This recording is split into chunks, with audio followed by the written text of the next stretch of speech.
আগে ছোটো থাকতে যখন নুডলস খেতাম তখন হচ্ছে নুডলস কম ছিল, আলু বা টমেটো এইসব বেশি থাকতো আর ডিম দিয়ে রান্না করা হতো। এখন তো অনেক ধরনেরভাবে মানুষ নুডলস রান্না করে। তো যাই হোক, আজকে আমি হচ্ছে নুডলস রান্না করব ছোটোবেলার মতো করে ভাবছি। তো এই জন্য নুডলস নিয়েছি আর বেশ অনেকখানি আলু দিয়েছি। আমি আবার এখানে একটু গাজরও দিয়েছি। তো যাই হোক, এখানে গাজর, পেঁয়াজ, টমেটো, ধনিয়া পাতা সব কিছু কেটে রেখেছি। আর এখানে হচ্ছে নুডলসটাও সিদ্ধ করে নিয়েছি। এখন প্যানে দিয়ে দিলাম তেল, কাঁচামরিচ কুচি, টমেটো কুচি, গাজর কুচি সব একসাথে দিয়ে ভালোভাবে মিক্স করে ভেজে নেব। আর আগে নুডলসে কিন্তু কোনো চিকেনও দেওয়া হতো না। আগেরকার মানুষ যখন আমরা নুডলস খেতাম তখন হচ্ছে দিতাম শুধু ডিম দিয়ে রান্না করতাম।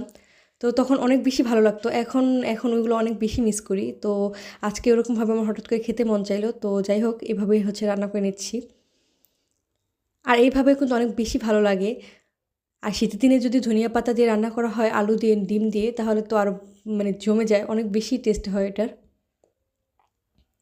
তো এখানে হচ্ছে আমি ডিম দিয়ে হচ্ছে নুডলসটাকে ওই মশলার সাথে ভালোভাবে মিক্স করে নিয়েছি। এখন হচ্ছে নুডলসগুলো দিয়ে দিলাম। আর নুডলসের যে প্যাকেট মশলাটা ছিল ওটাও দিয়ে দিয়েছি। আর এখানে দিয়ে দিলাম টমেটো কেচাপ। আগে তো টমেটো কেচাপ মানুষ দিত না, তো আমিও দিয়ে দিলাম। আর এখানে দিয়েছি সামান্য গোলমরিচ গুঁড়া।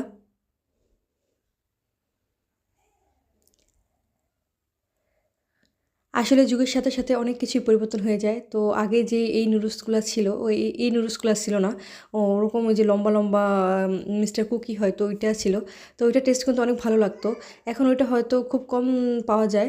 তো যাই হোক, এখানে হচ্ছে আমি মিস্টার নুডলস যেটা ওটা হচ্ছে রান্না করেছি। আর এখানে হচ্ছে বেশ কিছু ধনিয়া পাতা দিয়ে দিলাম। আর শীতের সন্ধ্যায় যদি এরকম একটা নুডলস থাকে তো সন্ধ্যাটা একদমই পুরোপুরি জমে যায়। তো আজকে হচ্ছে এইটাই আমি রান্না করলাম। আপনারা বাসায় কে কীভাবে নুডলস রান্না করেন কমেন্ট করে জানাতে পারেন। সবাই অনেক বেশি ভালো থাকবেন।